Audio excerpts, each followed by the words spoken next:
Hi, my name is Amanda Nevels, and I am going to talk to you a little bit about guided reading.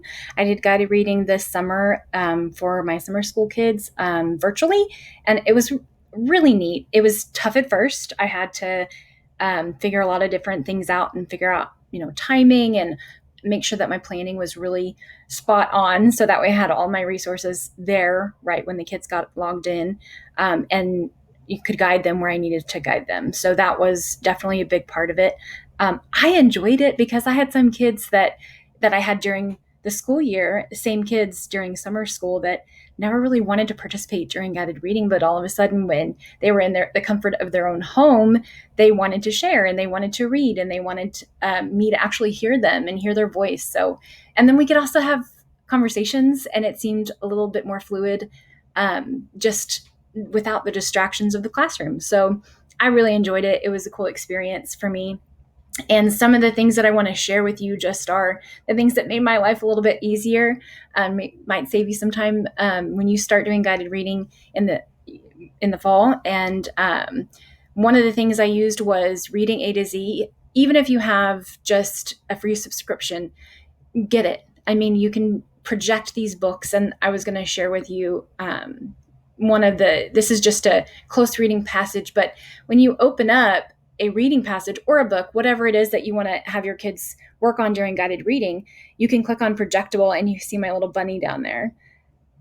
Click on projectable, and you can spotlight where you want the kids to read and focus on with this little tool right here. It's a framing tool.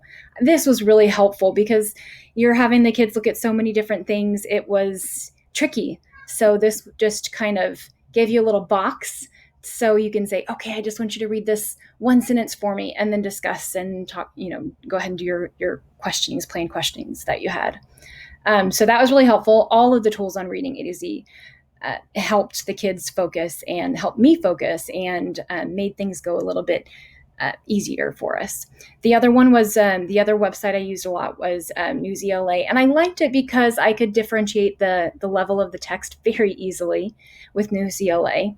This is an example of a passage, a Newsela passage, and just up at the top, I just click on the level and I can change it. I can adjust it based on the needs of my guided reading group, but the topic was the same, so I could still take the same questions, or I could still have the same activity if it was summarizing or something like that I wanted to save time, with prep time for.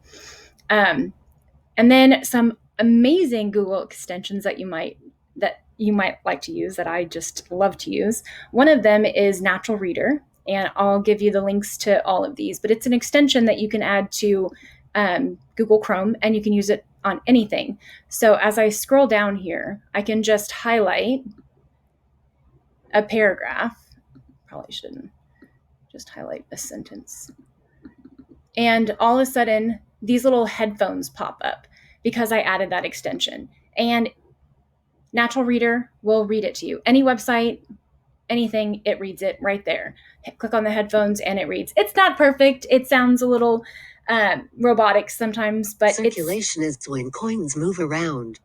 There we go. Coins circulate when you buy something. It just might help in that, instance where you need to have somebody else read, or you just need an outside perspective of vocabulary word, whatever it is. It's very helpful. And it's helpful for the kids too if they added that extension on.